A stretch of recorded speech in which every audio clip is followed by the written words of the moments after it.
All right, very good. It looks like our live is live. Well, welcome everyone. Today, I want to discuss an idea that I've become increasingly convinced exists, yet very few people seem to be talking about it. And I'm calling it the generosity gap. And what interests me about this gap is the difference between wanting to make an impact and actually creating one that lasts. Because I've noticed something. Most successful people, most high net worth individuals genuinely care. They support causes. They write checks for those causes. They volunteer. They sit on boards. They attend galas. They sponsor events. They give, and they give generously. Yet, despite all of that generosity, and an uncomfortable question keeps showing up. What happens when they're no longer here? And think about that for a moment. Not what happens this year, not next year, not while they're alive or actively involved, but what happens after they're gone? Does the impact continue or does it disappear? The reason I ask that question is because most people assume those two things are connected. They assume that because they've been generous, they think they've created permanence. But generosity and permanence are not the same thing. It's actually the gap. In fact, they're often completely different things. You can be incredibly generous and still leave behind very little permanent impact. And that's where the idea of the generosity gap comes from. It's the distance between charitable intention and permanent charitable impact. The distance between what we hope will happen and what actually survives. Now, I came across a piece of research from Dr. Russell James. He's one of the leading researchers in charitable estate planning. He wrote something called Return from Fantasyland. And the title alone should get, wait a minute, I just said Fantasy Land. It's Fantasy Island. Something called Return from Fantasy Island. And that title alone definitely should get our attention. So why did he choose Fantasy Island? Because he argues that much of what non-profits and donors and advisors believe about planned giving has very little connection to reality. Now think about that. Not fraud, not bad intentions, not incompetence, just assumptions. Assumptions that everyone has accepted for so long that they're rarely getting questioned. One of the statistics that jumped out at me was this. It said, it's from a nationally representative study found that wills actually controlled assets in only about 38% of estates, meaning in the majority of cases, assets pass through beneficiary designations, joint ownership arrangements, or other mechanisms. Now, think about what that means.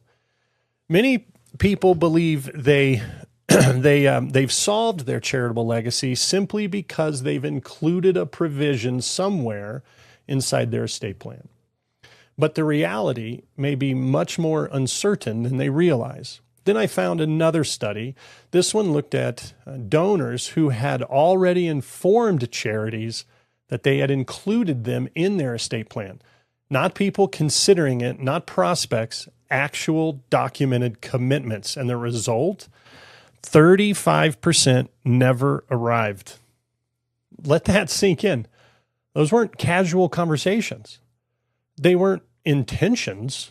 These were documented commitments, and where over 1/3 of them never materialized. Now, before anybody gets defensive, that's not a criticism of donors or the industry. Life changes, families change, circumstances change, priorities change. That's part of being human. The point isn't blame. The point is uncertainty. And that's what fascinates me. Because when I talk to successful people about philanthropy, almost nobody says, I hope my giving disappears. I've never heard him say, I hope the organizations I care about have to start over and replace me, or I hope everything I've built gets forgotten. The intention is almost always good. The challenge is structure. And those are not the same thing. This became even more interesting when I reviewed a recent study from the Philanthropic Initiative. They surveyed advisors and high net worth families. 99% of advisors said philanthropic conversations are important. 88% of affluent clients agreed. Structured giving is becoming more common.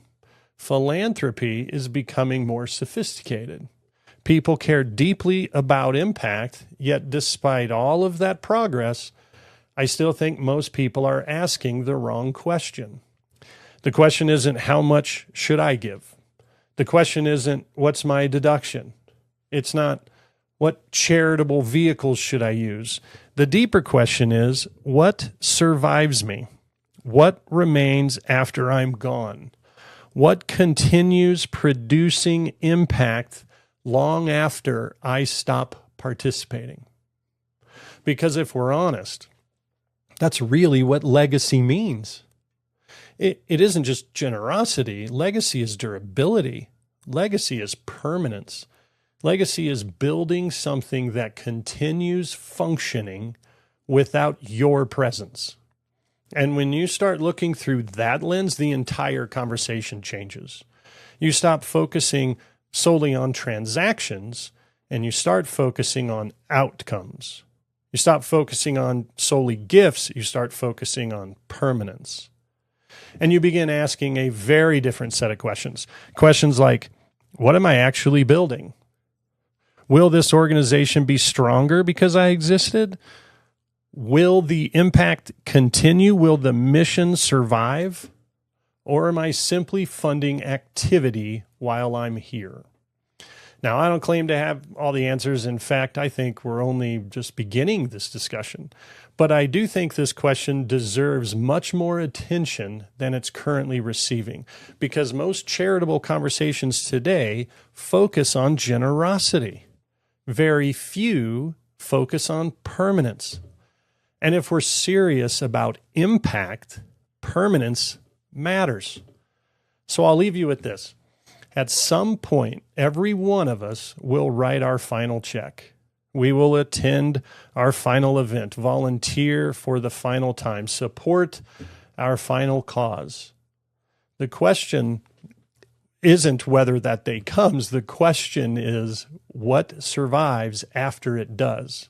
So thanks for joining me. I'd love to hear your thoughts in the comments. What does a meaningful legacy mean to you? I hope you have a great day.